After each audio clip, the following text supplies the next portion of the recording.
Hello friends, कैसे हैं आप लोग। आई होप आप अच्छे होंगे। तो फ्रेंड्स, आज इस वीडियो में हम लोग जावास्क्रिप्ट ES6 के new syntaxes and awesome features को दोबारा से देखेंगे। मैंने ऑलरेडी इस पर एक प्लेलिस्ट बनाई थी, जब भी टाइम मिले तो उसको डिटेल में पूरा देखें।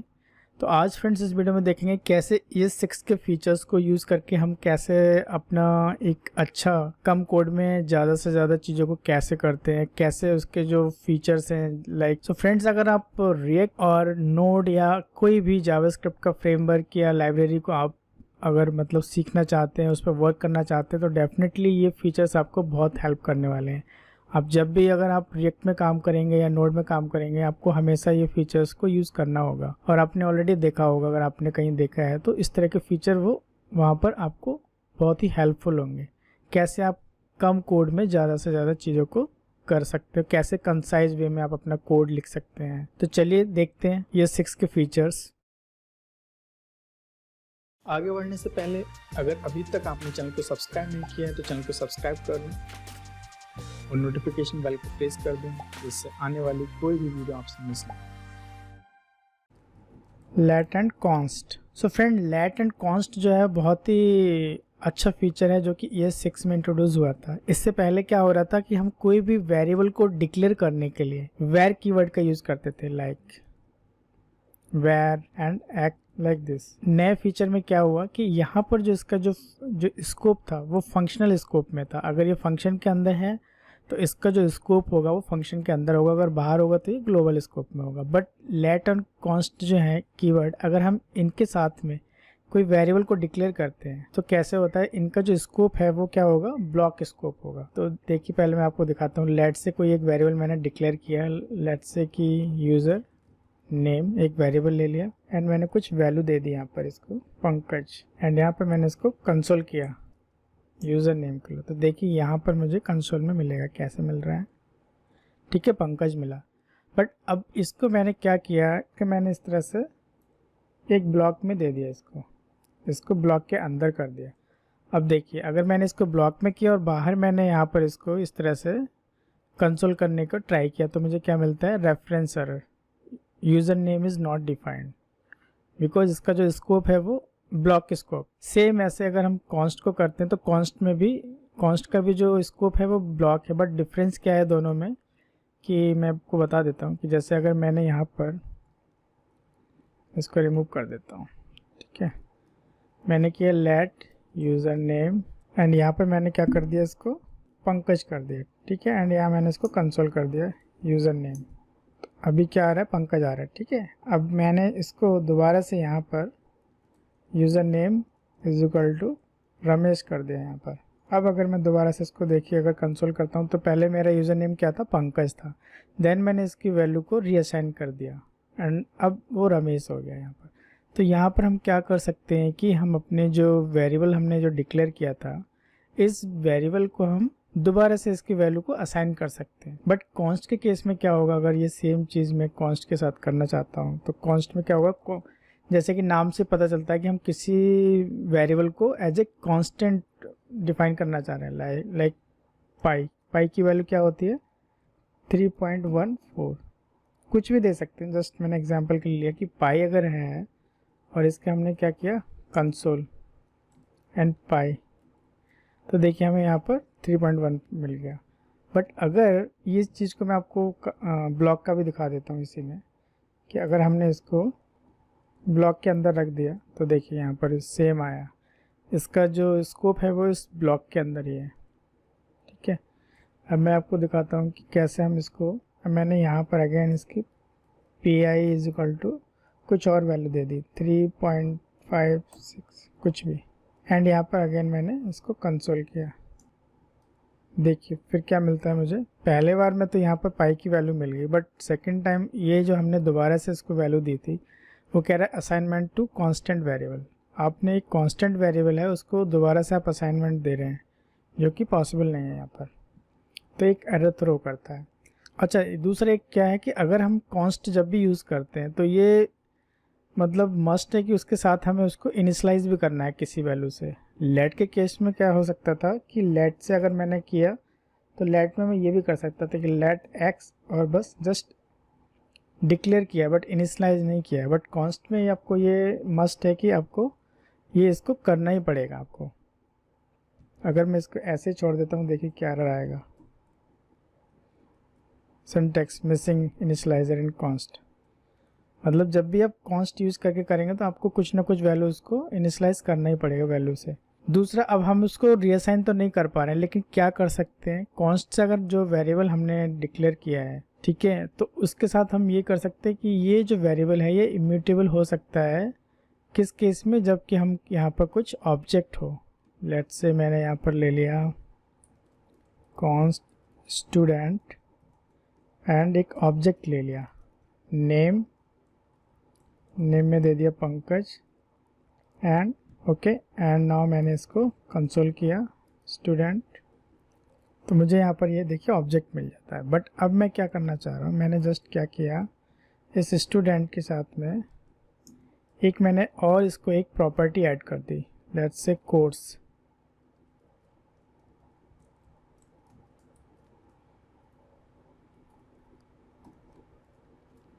एंड इसके बाद में हमने यहाँ पे क्या किया, मैंने दोबारा से स्टूडेंट को अब ये कंसोल किया। तो देखिए पहले यहाँ पे क्या था, पंकज एज, मतलब नेम एंड एज था, then name age and course भी ऐड हो गए यहाँ पर।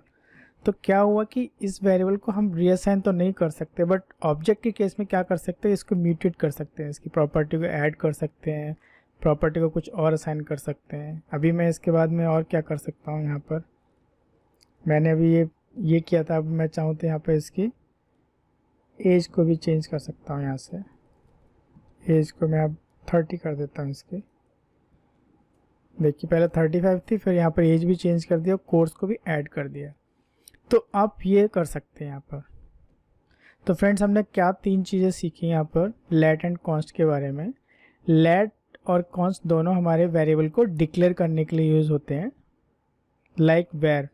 इससे पहले हम वेर करते थे, बट वेर अब एक तरह से पूरी तरह से हमारे यूज से बाहर हो गया है। अगर आप अगर मॉडर्न जावास्क्रिप्ट लिख रहे हैं तो बहुत ही रेयर केसेस में वेर को यूज़ करते हैं, otherwise most of the case const को आपको यूज़ करना है जब तक कि इसका यूज़ ना हो। लेट का यूज़ कब होगा, यूज़ केस कैसे होगा कि आपको वैल्यू को अगेन कुछ रीअसाइन करना है, या फिर कुछ इस तरह का होगा जैसे कि आपका लेट से आपका कुछ वैल्यू है और आपको उसको कॉन्केटिनेट करते जाना है, कुछ सम करना है, ऐसा कुछ है। और सम में जैसे लेट से आपने लिया sum is equal to 0, then आपने कुछ लूप चला दिया ऐसे, और आपने यहाँ पर कर दिया कुछ भी ले लिया, मतलब आप इसको दोबारा से इस वैल्यू को आप चेंज करना चाहते तब इसका यूज़ है, अदरवाइज आपको कॉन्स्ट ही यूज़ करना है। सो दोनों हमारे ब्लॉक स्कोप में है, बट डिफरेंस क्या है कि इसको आप रीअसाइन कर सकते हैं, यहाँ रीअसाइन नहीं कर सकते, बट ये म्यूटेबल है लाइक ऑब्जेक्ट जैसे अभी हमने देखा। दूसरा क्या है कि जब भी आप कॉन्स्ट से अगर आप किसी वेरिएबल को डिक्लेयर करते हैं तो आपको ये मस्ट होगा कि आपको उसको वैल्यू भी असाइन करनी है, मतलब आपको इनिशलाइज भी करना है किसी वैल्यू से, यानी जस्ट कि आपने उसको डिक्लेयर कर दिया। ओके, सो एरो फंक्शन क्या है, ये 6 का एक फीचर है जिसमें कि हमारा जो नॉर्मल हम फंक्शन लिखते थे उसको लिखने का एक नया सिंटैक्स है जो कि बहुत ही कंसाइज तरीके से आप शॉर्ट में आप फंक्शन को कैसे कर सकते हैं। तो पहले हम देखते हैं कि नॉर्मल जो पहले कैसे होता था, मतलब ES5 में कैसा था। अगर मैं बात करूँ ES5 में कैसे करते थे इस चीज़ को, तो एक अगर हम फंक्शन ले लेते हैं, कोई फंक्शन, और हमने ले लिया ऐड करके कोई फंक्शन ले लिया, ठीक है, और इसमें हमने we are expecting 2 parameter, okay, and यहाँ से हम लोग क्या कर रहे हैं, रिटर्न करेंगे इसका सम को a, इस तरह से रिटर्न किया, और हम यहाँ पर नीचे यहाँ पर कंसोल में मैंने क्या किया, सम एंड इस फंक्शन को कॉल कर लिया ऐड, एंड कोई 2 हमने वैल्यूज़ पास कर दी लाइक। अब देखिए तो यहाँ पर हमें जो इसका सम मिल गया वो क्या मिला, हमें 9 मिल गया, ठीक है, जो कि हमारा ठीक है। बट अगर इसी को जब हम ये 6 में करेंगे, या मैं इसको लिख देता हूँ और नीचे इसको जस्ट मैं कमेंट कर देता हूँ, फिर मैं आपको दिखाता हूँ कि इसी चीज़ को कैसे हम लिखेंगे। सो अगर हम ये 6 में लिखेंगे तो कैसे लिखेंगे, यहाँ पर कॉन्स्ट देन फंक्शन का नेम, तो हमने ले लिया add then equals to then space and parenthesis for function, then arrow, this is called fat arrow, okay, then block. सो ये हमारा सिंटेक्स है आपका एरो फंक्शन के लिए. तो यहाँ पर हमारा नेम हो गया, देन इस तरह से पैरेंथेसिस एंड एरो, देन ये बॉडी यहाँ पर आपकी आएगी. तो बॉडी में लेट्स से कि सेम अगर हम यूज़ करना चाह रहे हैं तो ए कॉमा बी, और यहाँ पर हम क्या कर रहे हैं, रिटर्न कराएंगे ए प्लस बी. ठीक है, देखिए अभी भी हमारा जो, मैं उसकी वैल्यूज़ को चेंज कर देता हूँ, इससे आपको समझ में आएगा. 6,5 पास के 11 आ गया. ये इसका सिंटैक्स है. बट अब ये सिंटैक्स को और भी हम शॉर्ट कर सकते हैं. कैसे कि लेट्स से अगर ये रिटर्न हमारा स्टेटमेंट है, ये अगर सिंगल लाइन में है, तो अगर ये सिंगल लाइन में रिटर्न है तो हम इसको, जो हमारे कर्ली ब्रेसेस हैं, इसको भी हम हटा सकते हैं इस तरह से. और जब ये सिंगल स्टेटमेंट है तो यहाँ रिटर्न लिखने की भी कोई ज़रूरत नहीं है, रिटर्न लिखने की ज़रूरत नहीं, इसको भी हटा सकते हैं. तो ये हमारा शॉर्ट में देखिए अभी भी हमारा ये चल रहा है. ठीक है, तो इस तरह से हम ये 6 में अपना एरो फंक्शन लिख सकते हैं. बट एरो फंक्शन में क्या होता है कि एरो फंक्शन के जो है वो होस्टिंग नहीं होती है. मतलब आपको इसके पहले होना चाहिए. ऐसा नहीं कि आपने नीचे कहीं इसको डिक्लेयर किया है, डिफाइन किया है और ऊपर यूज़ कर रहे हैं, तो आपको प्रॉब्लम हो सकती है इसमें. दूसरा एरो फंक्शन में क्या है, आपका जो दिस कीवर्ड जो होता है वो आपको इसमें नहीं मिलने वाला है. लेट्स से कि अगर आपने कोई इवेंट ऐड इवेंट लिस्टनर में आपने फंक्शन एरो यूज़ किया है, देन आप उसको दिस यूज़ करना चाहते हैं तो वहाँ पर आपको वो नहीं मिलेगा. मैं इसका आपको दूसरा एक दिखाता हूँ. यहाँ पर अगर हमने 2 पैरामीटर यूज़ किए तो इस तरह से, अगर ये सिंगल होता, लेट्स से कि मेरा जो फंक्शन का नाम कुछ ऐसा होता, कॉन्स्ट स्क्वायर निकालना है, एंड देन हमने यहाँ पे क्या किया है, कोई एक नंबर पास किया है, मतलब नंबर को हम एक्सेप्ट कर रहे हैं, एंड हमें रिटर्न करना है क्या, number and multiply number, like this. ठीक है, एंड यहाँ पर मैंने इसको कंसोल में कर दिया square and then square, and यहाँ पर कुछ भी पास कर दिया कि 6 पास कर दिया. तो देखिए जो मुझे सब जो स्क्वायर मिला वो 36 आ गया 6 का. बट हमने यहाँ पर देखिए सिंगल लाइन में लिख दिया. अब अगर आपके जो पैरामीटर है वो आपका सिंगल है, मतलब एक ही है, तो आप इस पैरेंथेसिस को भी हटा सकते हैं. देखिए कितना शॉर्ट में एक लाइन में हमने ये फंक्शन लिख दिया. ये पूरा एक कंप्लीट फंक्शन है यहाँ पर. ठीक है, तो ये है हमारा एरो फंक्शन. अब ये एरो फंक्शन आप बहुत सारे यूज़ करते हैं. जैसे कि अगर मैं आपको बताऊँ कि आप कोई अरे है, अरे को मैप करना है आपको. सो कोई नंबर्स है, हमने एक अरे ले लिया है 1, 2, 3, 4, 5. ठीक है, अब इस अरे को मैं मैप करना चाहता हूँ, और इस अरे के जितने भी नंबर्स है उनका मुझे एक सेकंड अरे चाहिए जिसमें कि इनके स्क्वायर आने चाहिए. तो वो कैसे करेंगे हम, num squares is equal to nums, जो मेरी अरे उसको मैंने एक मैप फंक्शन यूज़ किया, और यहाँ पर ये नम है, एंड इसको देखिए नम मल्टीप्लाई नम मीन्स स्क्वायर. इस तरह से मैं इसको यूज़ करूँगा यहाँ पर. और मुझे क्या चाहिए, अब इस वाले को मुझे कंसोल करना है, नम स्क्वायर्स. देखिए तो मेरी जो ओरिजिनल अरे थी वो क्या थी, ये थी 1, 2, 3, 4, 5, एंड मैंने इसके हर एक एलिमेंट जो एलिमेंट है उसका स्क्वायर कर दिया यहाँ पर. देखिए तो नया मैप कर दिया. तो यहाँ पर जो ये हमने जो कॉल बैक जो फंक्शन था, उस फंक्शन को हमने कैसे यूज़ किया, सिमिलरली दिस एरो फंक्शन. तो अगर ऐसा अगर सिंटैक्स आप कहीं देख रहे हैं तो समझिए आप एरो फंक्शन आप यूज़ कर रहे हैं यहाँ पर.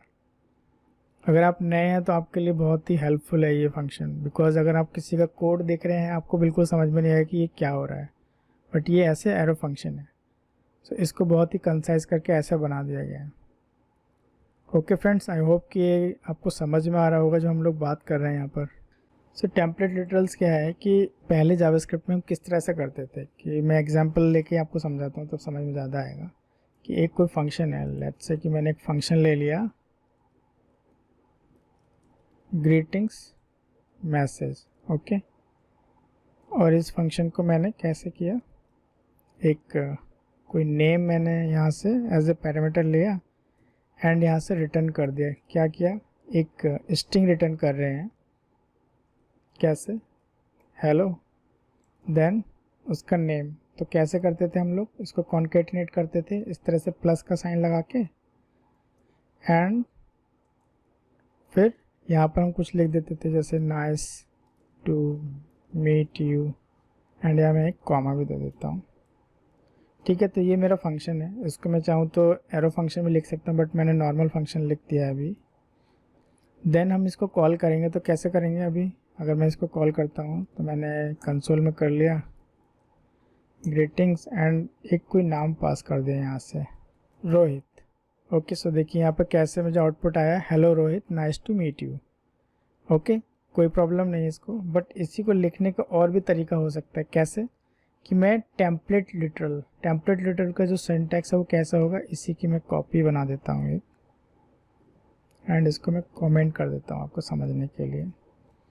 इसको हमने क्या किया, इसका नया सिंटैक्स कैसे होगा कि यहाँ पर बैकटिक, ये बैकटिक है जो आपका टैब के जस्ट ऊपर या एस्केप के नीचे वाली जो की है ना, उसको अगर आप शिफ्ट के साथ में प्रेस करेंगे तो ये बैकटिक वाला आएगा। तो ये जो बैकटिक को आप यूज़ करेंगे, देन इसके अंदर आप जो भी चाहें वो स्ट्रिंग लिख सकते हैं। सो इसका फ़ायदा क्या होता है कि जब बहुत बड़ी कोई स्ट्रिंग के अंदर आपको बहुत सारे वेरिएबल्स लिखने हैं, जैसे कि यहाँ हमने ऐसे हेलो मतलब ये नेम को पास करना था, ऐसे और बहुत सारे हो सकते हैं। सो सेम चीज़ को अगर मैं यहाँ लिखूँगा तो कैसे लिखूँगा, हेलो, एंड इसको कैसे लिखते हैं, जो वेरिएबल को अगर मुझे इसके अंदर लिखना है तो dollar, then curly braces and variable name, and यहाँ मैंने स्पेस दे दिया कॉमा करके, and nice to meet you, same.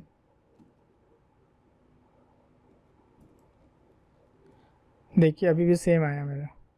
अब इसमें आप इसका आपको फ़ायदा क्या है कि आप अगर मल्टी लाइंस में भी लिखना चाहते हैं, मैं जस्ट इसके बाद देखिए कुछ और लिख देता हूँ, सी यू सून।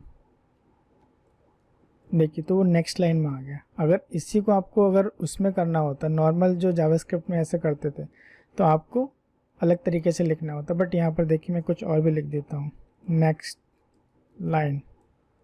देखिए वो नेक्स्ट लाइन में आ गया।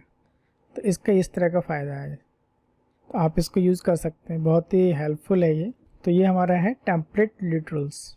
डिफ़ॉल्ट पैरामीटर्स क्या होते हैं, जो फंक्शन है, कोई फंक्शन ले लेते हैं, लेट्स से कि मैंने एक फंक्शन ले लिया, इस बार मैं एरो फंक्शन लिखता हूँ, ठीक है, यूज़र इन्फो।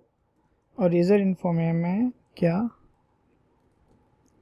दो पैरामीटर मैंने लिए, नेम, एज, और इसके बाद मैंने इसको कैसे किया, इसको देखिए कैसे, क्योंकि मैंने इस तरह का सिंटैक्स इसलिए लिख रहा हूँ क्योंकि मैं यहाँ पर मल्टी लाइन में भी लिख सकता हूँ। अगर आपको मल्टी लाइन यहाँ पर यूज़ करना है, बॉडी जो है, तो आपको ये कर्ली ब्रेसेस लगाने पड़ेंगे। अगर ये सिंगल लाइन का स्टेटमेंट है तो आप डायरेक्ट भी यूज़ कर सकते हैं, जैसे अभी हमने देखा था। तो अगर मैं यहाँ पे क्या रिटर्न करने वाला हूँ, रिटर्न और मैसेज लिख देता हूँ, hello and then name, comma करके, योर एज इज़ क्या है, हमने देखिए इस बार दो वेरिएबल्स को यूज़ किया है यहाँ पर, ईयर्स ओल्ड। ओके, अब मैं अगर इसको यहाँ पर देखिए कंसोल करता हूँ,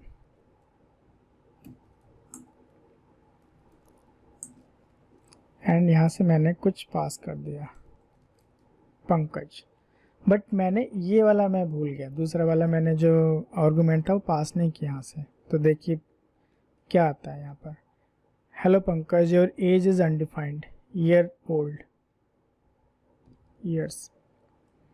ओके, सो यहाँ पर हमें अनडिफाइंड मिला क्योंकि हमने यहाँ से पास नहीं किया था वो। बट कई बार क्या होता है कि अगर हम यहाँ से पास ना करें, हम चाहते हैं कि कोई केसेस में होता है ना कि अगर हम पास नहीं करते तो कुछ डिफ़ॉल्ट वैल्यू हम चाहते हैं कि वो ले लें। सो लेट्स से अगर मैं चाहता हूँ कि अगर कुछ भी ना पास करे तो वो 30 ले लें यहाँ से, तो एज के लिए मैंने ऐसे दे दिया। तो मैंने अगर यहाँ से पास नहीं किया तो इसने क्या किया, your age is 30 years old. अगर आप यहाँ से पास करेंगे देन वो उसको रिप्लेस कर देगा, मतलब ओवरराइट मारेगा। मान लिया यहाँ पर मैंने 60 कर दिया, तो उसने कर दिया your age is 60 year old, but अगर आप पास नहीं कर रहे हैं तो ये डिफ़ॉल्ट लेगा यहाँ पर। तो इस तरह से आप डिफ़ॉल्ट पैरामीटर, अगर आपने PHP वगैरह अगर काम किया होगा तो PHP में भी था ये डिफ़ॉल्ट पैरामीटर का, जहाँ पर आप डिफ़ॉल्ट पैरामीटर यूज़ कर सकते थे। बट डिफ़ॉल्ट पैरामीटर कभी भी आप स्टार्टिंग में नहीं कर सकते, आपको लास्ट में करना होगा, मतलब लास्ट वाली चीज़ें होनी चाहिए।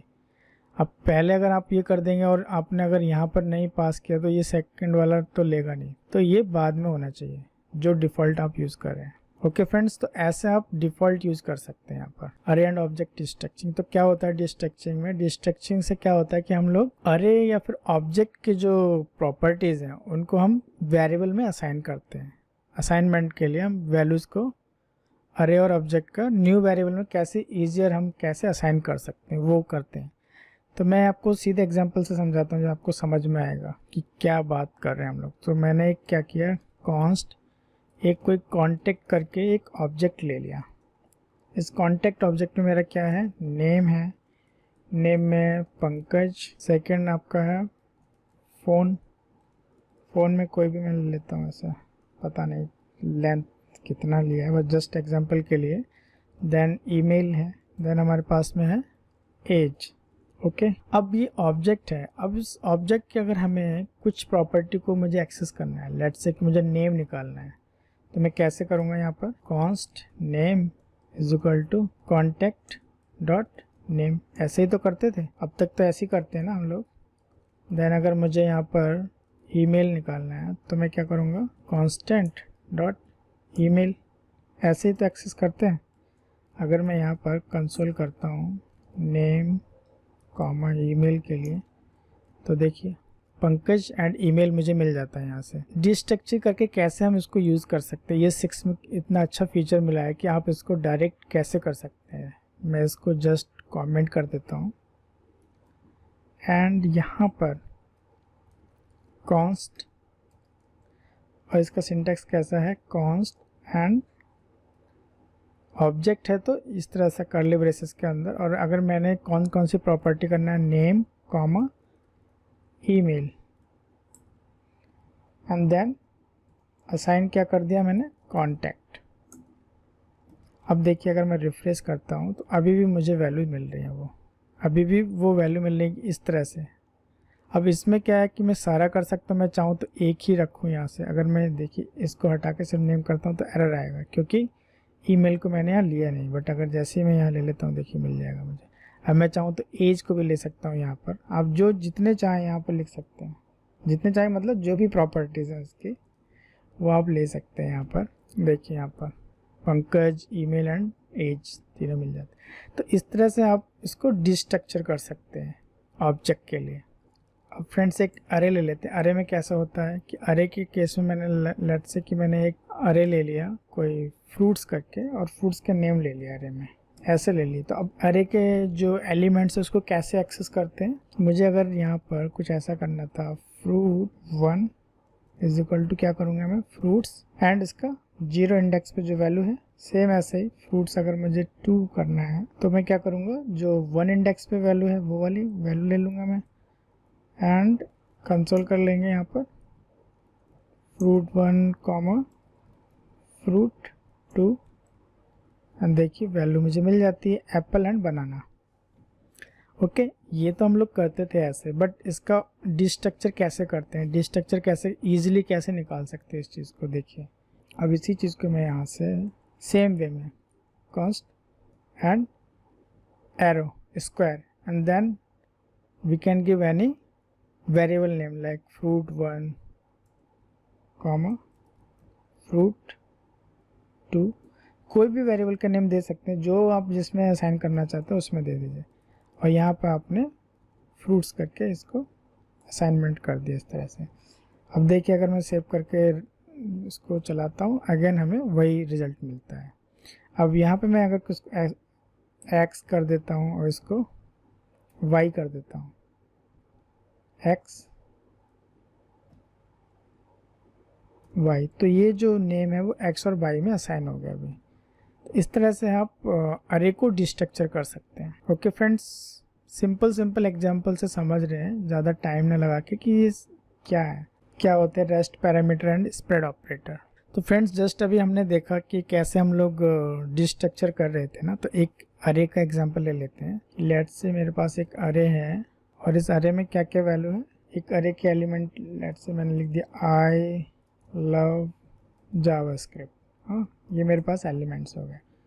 ठीक है, तो अभी हमने कैसे डिस्ट्रक्चर किया था इसको कि अगर हमने कोई भी वैल्यू, जैसे मैं इसको डिस्ट्रक्चर कर देता हूँ, तो val1 कॉमा val2 एंड यहाँ पर हमने इसको कर दिया अरे। ठीक है फ्रेंड्स, तो अभी क्या हो रहा है कि यहाँ पर अगर मैं यहाँ पर कंसोल करता हूँ val1 comma val2, I love मिल जाता है मुझे। आई और लव, ये दो एलिमेंट मैंने एक्सेस कर लिए हैं। बट यहाँ पर क्या है कि मुझे एक ही चाहिए। ठीक है, और बाकी को मैं चाहता हूँ कि मैं ऐसे ही निकाल के रखना चाहता हूँ। तो मैं क्या करूँगा, इसको यहाँ पर 3 डॉट्स का एक सिंटेक्स है।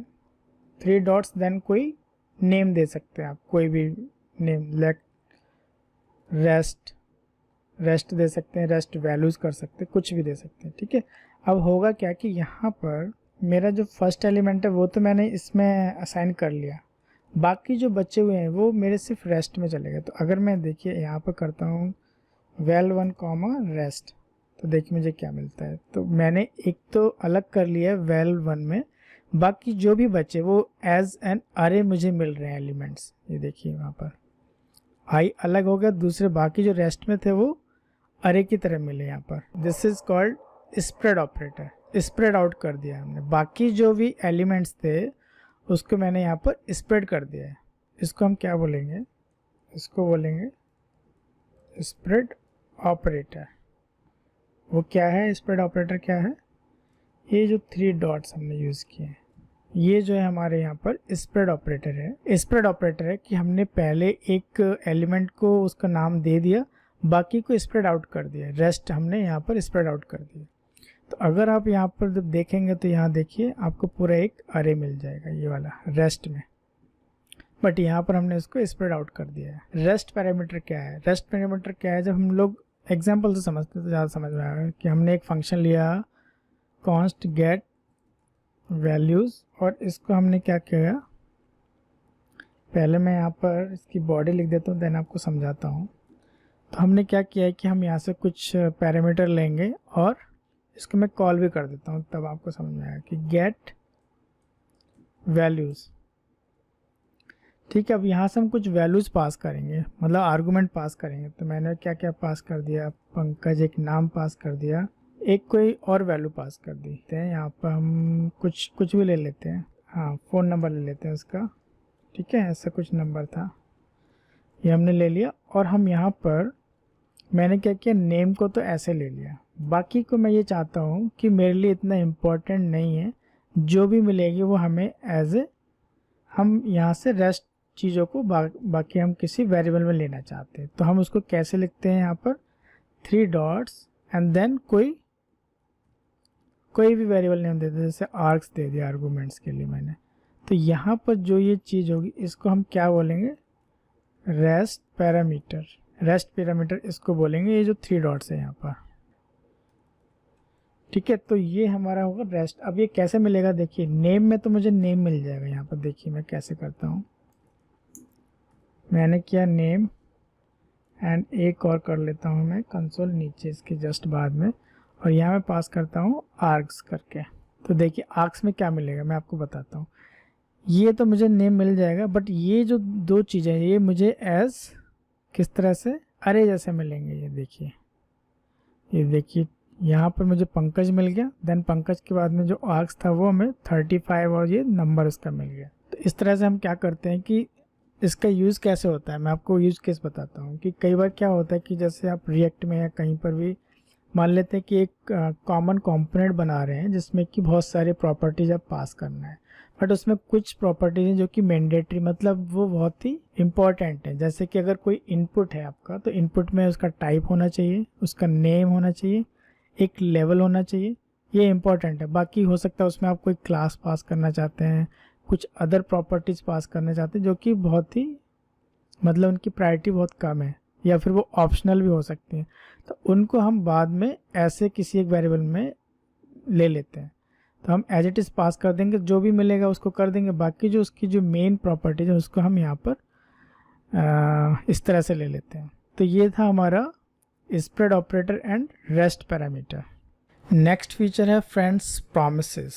प्रॉमिसेस क्या है फ्रेंड्स, ये ES6 का एक नया फीचर है जिसमें कि हम इस तरह का एक मेथड है जो कि हमें बताता है कि किस तरह से हम एसिंक्रोनस कोड को लिख सकते हैं। सो एग्जांपल से समझते हैं। मैं एक सिंपल सा एग्जांपल लेता हूँ कैसे प्रॉमिसेस बनते हैं, कैसे क्या होता है। हमने लिया कॉन्स्ट माई प्रॉमिस, एक एरो फंक्शन ले लिया मैंने, एंड यहाँ पर हम क्या कर रहे हैं, मैं कर रहा हूँ रिटर्न न्यू एक प्रॉमिस।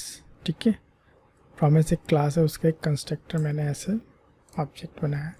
एंड इस प्रॉमिस में आप देखेंगे अगर कि यहाँ पर दो पैरामीटर यहाँ पर ये लेता है, रिजॉल्व और रिजेक्ट। सो प्रॉमिस का मतलब क्या, मैं आपको बताऊँ। अगर प्रॉमिस अगर हम अपने रियल लाइफ में भी देखें तो अगर हम किसी से प्रॉमिस करते हैं तो प्रॉमिस का क्या होता है कि या तो प्रॉमिस हमारा फुलफिल होगा या फिर वो रिजेक्ट हो जाएगा। अगर हमने कोई एक प्रॉमिस किया है कि मैं इस बार इतने मार्क्स लेके आऊँगा या फिर मैं इस बार ये प्रोजेक्ट बनाऊँगा, तो या तो ये हो सकता है कि मैं प्रोजेक्ट को कंप्लीट कर लूँगा या फिर वो किसी रीज़न से नहीं हो पाएगा। तो या तो वो फुलफिल होगा या फिर रिजेक्ट हो जाएगा। तो वैसा ही यहाँ पर है, या तो रिजॉल्व होगा या रिजेक्ट हो जाएगा। सो यहाँ पर हमारे पास में दो इसके पैरामीटर है, रिजॉल्व एंड रिजेक्ट। तो हमने यहाँ पे क्या किया फ्रेंड्स, आपको समझ में आ रहा है। ये मैंने एक एरो फंक्शन ले लिया अगेन इसके अंदर। अब इसके अंदर मैं क्या करने वाला हूँ कि यहाँ पर हमने इसको रिजॉल्व किया। अगर रिजॉल्व करेंगे दैट मीन्स कि हमारा प्रॉमिस रिजॉल्व हो जाएगी। तो कैसे, यहाँ पर देखिए मैं इसका ये कॉल बैक फंक्शन है रिजॉल्व एंड रिजेक्ट। तो मैंने यहाँ पर फंक्शन को कॉल किया रिजॉल्व, एंड इस रिजॉल्व में कुछ भी दे सकता हूँ। यहाँ मैंने कोई अपने एक मैसेज दे देता हूँ, कोई hello the promise execute successfully, ऐसा कुछ भी दे देते हैं। ठीक है, मैंने सेव करा दिया इसको। अब ये जो मेरा माई प्रॉमिस फंक्शन था, इस फंक्शन को अगर मैं कंसोल करूँ यहाँ पर तो देखिए क्या मिलेगा मुझे एक प्रॉमिस मिल रहा है, मतलब एक प्रॉमिस रिटर्न कर रहा है। ये फंक्शन जो है एक प्रॉमिस, देखिए यहाँ पर प्रॉमिस आ रहा है। अब इस प्रॉमिस को कैसे हम लोग कंज्यूम कैसे कर सकते हैं, तो उसको कैसे कंज्यूम करने का तरीका कैसे कि हम इसको डॉट देन यूज़ कर सकते हैं। एंड यहाँ पर जो भी रिज़ल्ट आ रहा है अगेन मैंने इसको एक एरो फंक्शन में, एंड यहाँ पर हमने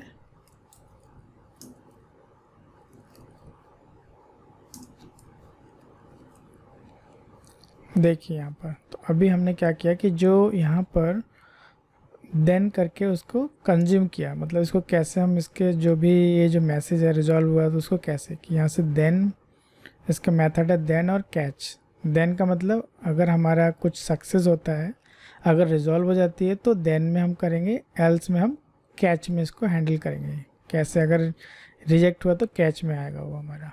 तो यहाँ देखिए हेल कर दिया, सॉरी दैट्स हेलो। ओके, सो ऐसे करेंगे। अब मैं एक आपको सिंपल सा और एग्जांपल दिखाता हूँ कि कैसे हम इसको APIs कॉल करने के लिए कैसे करते हैं। कैसे हमारा जैसे फैच जो एक API है ब्राउज़र की, तो फैच API को कैसे हम यूज़ करते हैं, फैच हमारा क्या रिटर्न करती है। सो मैंने देखिए यहाँ से वो ले लिया, एक API ले लिए const post API। Okay, and मैंने इसको यहाँ पर इस तरह से ले लिया, पोस्ट ले लेता हूँ ना। ओके, सो अब हम फैच को कैसे कॉल करेंगे। फैच जो हमारा वो क्या रिटर्न करता है कि मैंने फैच लिया, और फैच जो है वो अगर आप देखेंगे तो फैच क्या है देखिए, एंड रिटर्न में क्या है प्रॉमिस। सो अब मैंने फैच का जो फैच में अपना ये जो एंड पॉइंट है उसको पास किया। ऑलरेडी फ्रेंड्स मैंने इस पे वीडियो बनाया हुआ है अगर, एंड देन हम क्या करेंगे देन। सो ये प्रॉमिस रिटर्न कर रहा है। प्रॉमिस को हम कैसे करते हैं, देन किस केस में आएगा एंड कैच किस केस में आएगा। ठीक है, सो कैच जब हम रिजेक्ट हो जाएगा, रिजेक्ट के केस में हम यहाँ पे कैच करेंगे एंड देन में हम क्या करेंगे, सो ये हमारा डाटा है अगर, तो डाटा का हम अगेन हमारा क्या होगा यहाँ पर, डाटा डॉट जेसन, इसका एक मेथड होता है अगर मैं आपको, तो ये जेसन हो गया एंड देन अगेन अब ये हमारा क्या करेगा, अगेन हमारा अगेन रिटर्न करेगा आपका प्रॉमिस, तो हमें फिर से इसको देन करना है।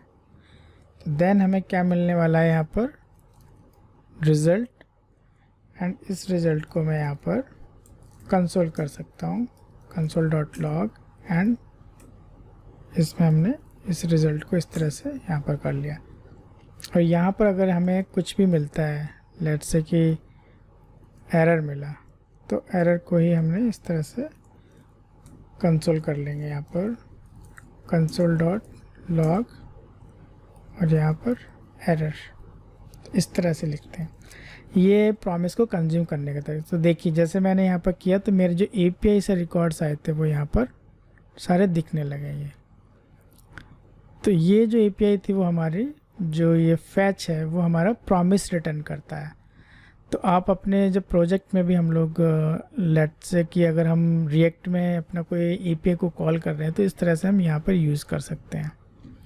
ये तो है फ्रेंड्स एक तरीका। उसके बाद में आई थिंक 2017 में एक नया फीचर आया था जावास्क्रिप्ट में, जिससे कि हम प्रॉमिसेस को कैसे हैंडल कर सकते हैं, इसका कैसे कर सकते हैं, उसका है वो क्या था उसको भी यहीं पर आपको बता देता हूँ मैं कैसे। वो है एसिंक अवेट। ठीक है, तो मैं अब इसी को जो आपने ये किया है इसको मैं कमेंट कर देता हूँ।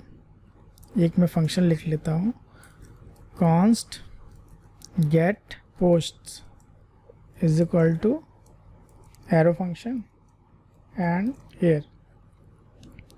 ओके, सो सेम चीज़ को मैं करने वाला हूँ। मैंने यहाँ पे क्या किया, लिख दिया const response is equal to fetch, and fetch के अंदर हमने क्या कर दिया, पोस्ट एपीआई।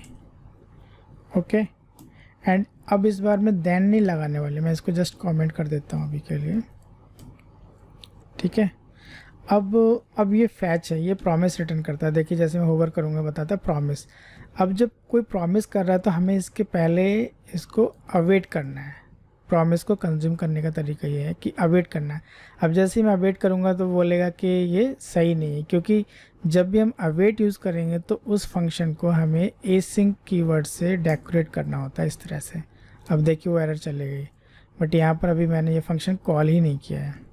अब मैं आपको पूरा बताता हूँ इसमें मिलने वाला क्या है। देखिए अब इसमें मैं पहले आपको बताता हूँ कि कैसे क्या मिलेगा। कंसोल डॉट लॉग किया एंड जो रेस्पॉन्स है उसमें मुझे क्या मिल रहा है, पहले मैं इसको कॉल कर लेता हूँ, नहीं तो आपको पता नहीं। ये फंक्शन मैंने कॉल किया। अब हमें क्या करना है, हमने यहाँ पर देखा कैसे हमें यहाँ पर मिल रहा है। तो हमें क्या करना है, यहाँ पर इसका एक मेथड होता है डॉट जेसन। तो पहले सबसे पहले मैं क्या करूँगा, यहाँ पर चेक कर लेते हैं कि जो रेस्पॉन्स है उसका जो स्टेटस है वो हमारा 200 अगर है सक्सेस, देन ओनली हमें इसके अंदर आना है। और यहाँ पर हमें क्या करना है, const data is equal to response dot JSON, एक मेथड है उसको कॉल करना है। बट ये देखिए अगर मैं इसको देखूँ होवर करके तो ये भी प्रॉमिस रिटर्न कर रहा है। तो इससे पहले हमें अवेट कीवर्ड को यूज़ करना पड़ेगा यहाँ से। अब अगर मैं यहाँ पर इसको देखिए कंसोल करके आपको दिखाता हूँ पोस्ट्स, तो डाटा को अगर मैं कंसोल करता हूँ तो देखिए मुझे क्या मिलता है। अगेन मेरे यहाँ पर वो सारे रिकॉर्ड्स मुझे मिल रहे हैं। यहाँ पर मैं इसको कमेंट कर देता हूँ पहले वाले के लिए। ठीक है, सो यहाँ पर हमें इस तरह से रिकॉर्ड्स मिलने लगे। तो जो हमें यहाँ पर फैच और देन एंड कैच में मिल रहा था सेम हमें यहाँ पर इस तरह से। तो यहाँ पर क्या है कि आपको देखिए थोड़ा सा सिंटेक्स डिफरेंट है, बट ये सिंटेक्स क्या है कि यहाँ आपको फील हो रहा है कि थोड़ा सा हमें मतलब एसिंक्रोनस कुछ लिख रहे हैं कि देन करके, बट यहाँ पे क्या है कि आपको ऐसा लग रहा है कि आप सिंक्रोनस टाइप का कोड लिख रहे हैं, बट एसिंक्रोनस के लिए लिख रहे हैं। आपको लाइन वाइज लाइन करना है, ऐसा नहीं करना है कि ऐसा लग रहा है कि एक के ऊपर दूसरा का कॉल बैक आ रहा है, वो चीज़ नहीं है। यहाँ पर कॉल बैक हो रहा है, यहाँ पर कॉल बैक नहीं है। तो ये दोनों ही आप इसको यूज़ कर सकते हैं। इसको हम बोलते हैं एसिंक अवेट। ये बहुत ही इंपॉर्टेंट है। जब आप रियल प्रोजेक्ट में जब वर्क करेंगे तो एपीआईज को कैसे कॉल करते हैं वहाँ आपका ये यूज़ में आएगा। तो फ्रेंड्स ये था हमारा प्रॉमिसेस। नेक्स्ट फ्रेंड्स देखते हैं क्लासेस। सो ES6 में हमें एक नया तरीका मिला क्लासेस। पहले हम लोग क्लास को डायरेक्ट क्लास के तरीके से नहीं लिखते थे। तो क्लासेस क्या है कि हमारा जो ऑब्जेक्ट ओरिएंटेड प्रोग्रामिंग है उसका जो कोर है वही है क्लास। मतलब क्या है कि हमें मोर सिक्योर एंड इनकैप्सुलेटेड वे में हम अपने कोड को लिख सकते हैं, जिससे कि ये जो हमारा कोड का जो स्ट्रक्चर है वो और भी अच्छा हो जाता है और उसको ऑब्जेक्ट ओरिएंटेड वे में हम लिख सकते हैं। तो क्लासेस को कैसे लिखते हैं, सबसे पहले देखते हैं क्लास का सिंटैक्स कैसे होता है क्लास लिखने का। तो क्लास कीवर्ड, देन क्लास का नेम, लेट्स से कि हमने लिख दिया स्टूडेंट, देन इस तरह से ब्लॉक कर्ली ब्रेसेस। इसके अंदर हमारा आएगा कंस्ट्रक्टर। कंस्ट्रक्टर फ्रेंड्स क्या होता है, किसी क्लास का कंस्ट्रक्टर का मतलब है कि कंस्ट्रक्टर में हम क्या करते हैं कि हमारे जब क्लास का इंस्टेंस क्रिएट होगा, जब हम उसका ऑब्जेक्ट क्रिएट करेंगे उस टाइम पे अगर हमें कुछ प्रॉपर्टीज़ को इनिशलाइज करना है तो वो हम कंस्ट्रक्टर में करते हैं। सो स्टूडेंट के लिए हमारे कंस्ट्रक्टर क्या हो जाएगा, हमने कंस्ट्रक्टर में हम क्या क्या करना चाहते हैं। लेट्स से कि स्टूडेंट का हम यहाँ पर नेम है एंड एज है उसको इनिशलाइज करना चाहते हैं। तो हमने क्या कर दिया, दिस डॉट नेम, नेम में नेम असाइन कर दिया and this dot age, age assign कर दिया। इस तरह से कंस्ट्रक्टर बना लिया।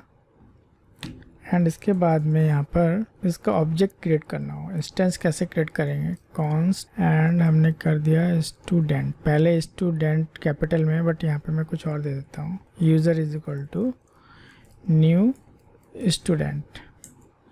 एंड इस तरह से अब ये देखिए आप दिखा रहा है कि यहाँ पर कंस्ट्रक्टर में हमें दो चीज़ें चाहिए।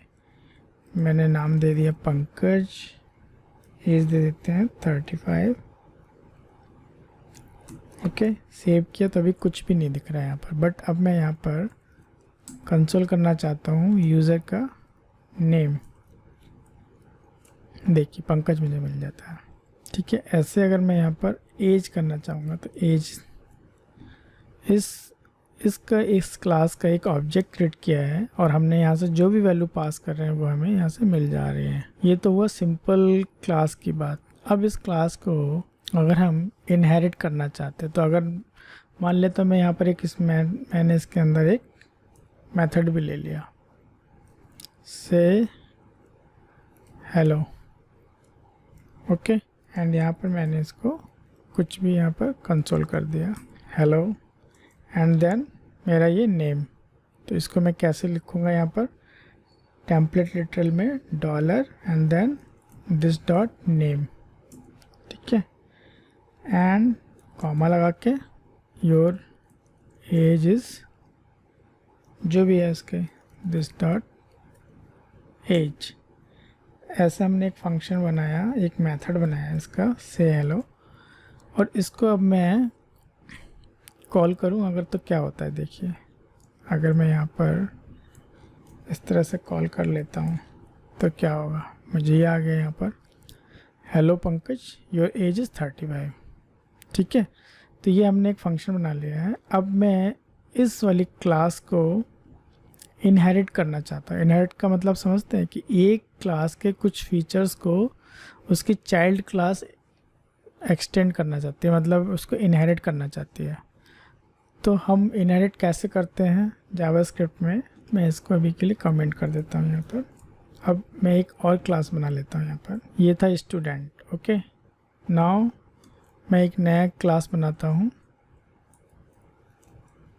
Science student. Okay, science student एक क्लास लिए और ये क्या करने वाली है, एक्सटेंड करने वाली है। इनहेरिट में हम एक्सटेंड्स करते हैं। एक्सटेंड्स किसको एक्सटेंड करेगी, स्टूडेंट क्लास के लिए।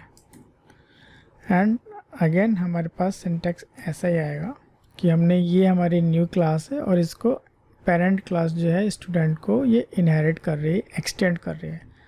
ओके, एंड यहाँ पर हम एक नया फंक्शन देते हैं, मेथड दैट यूज़र नेम, और यहाँ पर हम क्या कर रहे हैं, कंसोल कर लेते हैं दिस डॉट नेम। ठीक है फ्रेंड्स, अब यहाँ पर इस बार मैं क्या कर रहा हूँ कि जो ऑब्जेक्ट बना रहा हूँ मैं किसका बना रहा हूँ, एससी स्टूडेंट, साइंस स्टूडेंट का मैंने ऑब्जेक्ट बनाया है और इसको दे दिया साइंस स्टूडेंट। कैसे बनेगा, न्यू करने के बाद। ठीक है, और यहाँ पर इस बार मैंने जो नेम पास कर दिया वो पास कर दिया कुछ और, like Rohit, and age 65, not 65, 25। Okay, हाँ, अब हमें क्या करना है, अगर मुझे यहाँ पर कंसोल में एससी स्टूडेंट डॉट से हेलो, देखिए, बट यहाँ पर मुझे इसको कंसोल करने की ज़रूरत नहीं क्योंकि ऑलरेडी अंदर मैंने कंसोल किया हुआ है, तो जस्ट कॉल करना है मुझे। ठीक है, सो यहाँ पर मुझे इस जो ऑब्जेक्ट था इसका, इस ऑब्जेक्ट से मैंने इसके जो पेरेंट वाले के जो ये मेथड था उसको मैंने कॉल कर लिया। देखिए यहाँ पर कैसे कॉल कर लिया हमने, क्योंकि ये जो क्लास है वो इस वाली क्लास को इनहेरिट कर रही है, तो इनहेरिट करेगी तो उसके जो फीचर्स हैं वो भी इसको अवेलेबल हो जाएंगे यहाँ पर। इसको फ्रेंड्स कहते हैं इनहेरिटेंस। एंड सेम अगर मैं यहाँ पर SC student dot user name, ये तो जिसका अपना ही है, इसको मैं कॉल करता हूँ तो देखिए यहाँ पे मिलता है, यहाँ पर उसने उसका नेम जो है, बट इसमें जो दिस डॉट नेम वो भी इसने यहाँ से इनहेरिट कर लिया इस वाले का।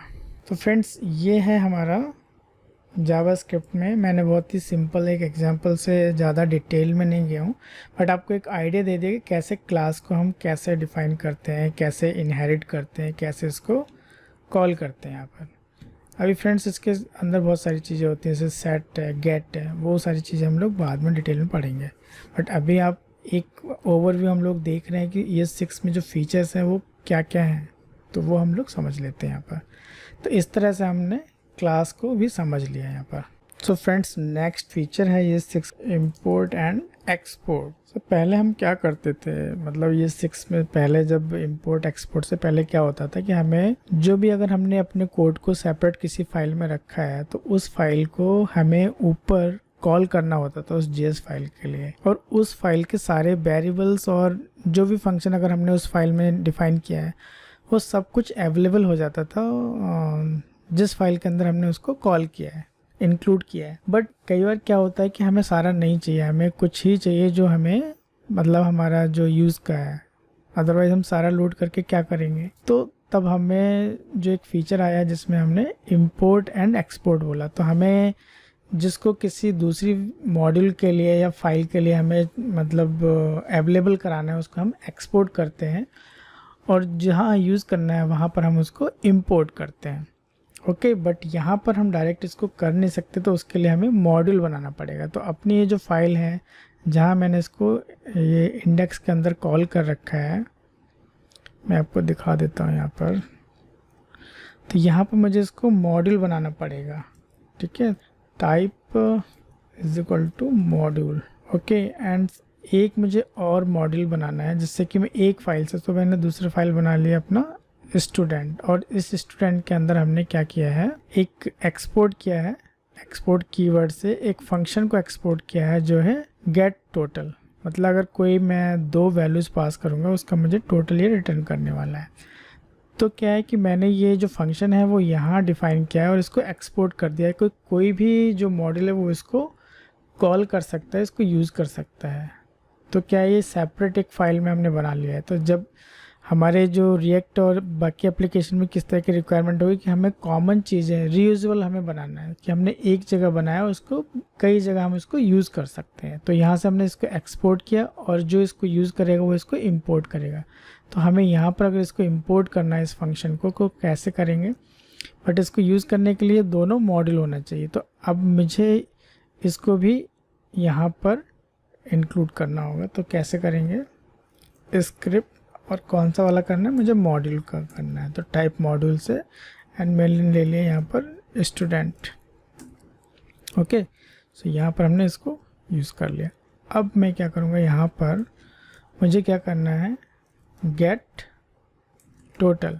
इसको मैंने ऐसे किया और इसका देखिए यहाँ पर ये आ गया कि import get total from student और यहाँ पर .jsp लिखना पड़ेगा मुझे। ओके, इस टाइप से। अब मैं यहाँ पे क्या कर सकता हूँ कि const total is equal to get total function को कॉल कर लिया और यहाँ पर मुझे देखिए बोल रहा है m1 में कोई वैल्यू पास करनी है, m2 में कुछ आपको पास करना है। सो मैंने यहाँ पर कर दिया 20,30। ओके, ऐसे कर दिया मैं इसको। देखिए आपको ब्राउज़र के साथ में दिखाता हूँ यहाँ पर। अब मैंने यहाँ पर इसको कंसोल कर लिया टोटल के लिए। देखिए मुझे यहाँ 50 मिल गया। तो ऐसे हम और भी चीज़ें मैं यहाँ कर सकता हूँ, जैसे मैंने कि यहाँ पर कुछ एक्सपोर्ट और भी कर दिया। लेट्स से कि कोई कॉन्स्ट वेरिएबल है, लेकिन जैसे कि पाई, अब पाई की वैल्यू है यहाँ पर 3.14। ओके, यहाँ पर मुझे कॉन्स्ट देना है। ठीक है, सो अब मैंने ये एक कोई कांस्टेंट है, इसको मुझे यहाँ पर अवेलेबल कराना है। तो इसको भी मैं ऐसे कर सकता हूँ। मैंने किया पाई, ये देखिए लास्ट में मुझे दिख रहा है यहाँ पर, मैं ऐसे कर लूँगा।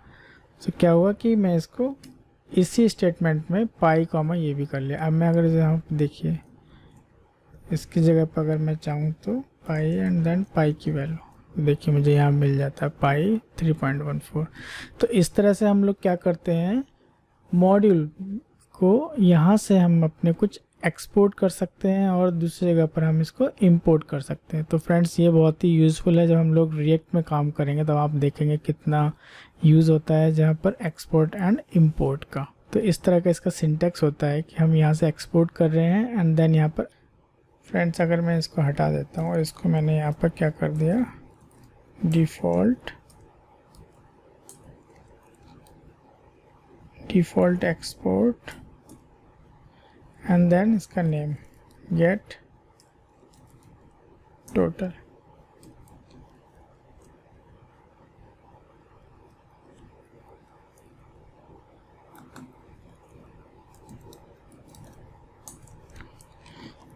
sorry there was some mistake. okay, so that syntax की एक्सपोर्ट डिफ़ॉल्ट एंड देन आप इसको ऐसे कर सकते हैं। तो अब क्या होगा कि मुझे यहाँ पर एक तो ये मिलेगा नहीं क्योंकि ये तो अवेलेबल ही नहीं है, बट ये जो नेम्ड मैंने यहाँ पर इंपोर्ट किया था उसकी ज़रूरत नहीं है। मैं यहाँ पर कुछ भी नाम दे सकता हूँ। मैं इस फंक्शन, इस जो फाइल है ये डिफ़ॉल्ट में ये फंक्शन को ही रिटर्न करेगा। मैं चाहे यहाँ पर कुछ भी ले लूँ, मैं इसको नाम दे सकता हूँ लाइक सम। अब मैंने यहाँ पर सम किया ना तो अभी ये चलेगा, बट पाई तो है नहीं, तो अभी मैं जस्ट टोटल को ही दिखाता हूँ आपके लिए। देखिए 50 आ गया। सो नो मैटर कि आप यहाँ पे क्या नेम ले रहे हैं, यहाँ से डिफ़ॉल्ट आपको ये फंक्शन ये डिफ़ॉल्ट मिलेगा। सो ऐसे होता है डिफ़ॉल्ट में एक्सपोर्ट आप करते हैं, एक्सपोर्ट डिफ़ॉल्ट देन ये फंक्शन नेम। अब चाहे तो अगर डायरेक्ट भी अगर आप इसको लिखना चाहते हैं तो ऐसे लिख सकते हैं और इसको आप यहाँ से हटा दीजिए। तो वन लाइन में एक्सपोर्ट डिफ़ॉल्ट, देन आपको ये कांस्टेंट लिखने की ज़रूरत नहीं है, इसको हटाना पड़ेगा। देन आपको इस तरह से देना पड़ेगा, इसका नेम लेने की ज़रूरत नहीं है, जस्ट आपको फंक्शन लिखना पड़ेगा इस तरह से। अभी भी चलेगा। अब हमने क्या एरो फंक्शन लिख के export default and then function and NMS function बना के कर दिया, यहाँ पर नाम नहीं दिया। तो अब यहाँ पर आप जो भी करेंगे वैसे आपको यूज़ कर सकते हैं, मतलब जो भी नाम आप देंगे वो फाइनली वो ये फंक्शन ही रिटर्न करेगा यहाँ से। मतलब फंक्शन को ही आप एक्सपोर्ट कर रहे हैं, इसका कोई नाम नहीं दिया है, बट ये डिफ़ॉल्ट में जो भी आप नाम देंगे वही है। यहाँ पर आप चाहे तो इसको नाम कुछ भी दे दीजिए, गेट टोटल कर दीजिए तो गेट टोटल आएगा ये। ठीक है, अभी भी चलेगा। तो फ्रेंड्स ये था हमारा import and export statement. So friends ये थे हमारे कुछ ES6 के फीचर्स जो कि बहुत ही इम्पॉर्टेंट है जब हम लोग एडवांस जावास्क्रिप्ट में जब काम कर रहे हैं, like React, Node and Angular and other JavaScript framework. So आपको ये यूज़ करने ही पड़ेंगे, तो आप अच्छे से इनको देख लीजिए, थोड़ा प्रैक्टिस कीजिए और जितना आप प्रैक्टिस करेंगे उतना ज़्यादा आपको क्लियर होगा चीज़ें। सो फ्रेंड्स, आई होप कि ये वीडियो आपको पसंद आया होगा। अगर ये वीडियो पसंद आया तो वीडियो को लाइक एंड शेयर करना ना भूलें। और ये 6 की पूरी एक प्लेलिस्ट है, आप चाहें तो पूरी प्लेलिस्ट को डिटेल में जाके देख सकते हैं। तो मिलते हैं एक नए वीडियो में एक नए टॉपिक के साथ। तब तक के लिए टेक केयर, बाय बाय।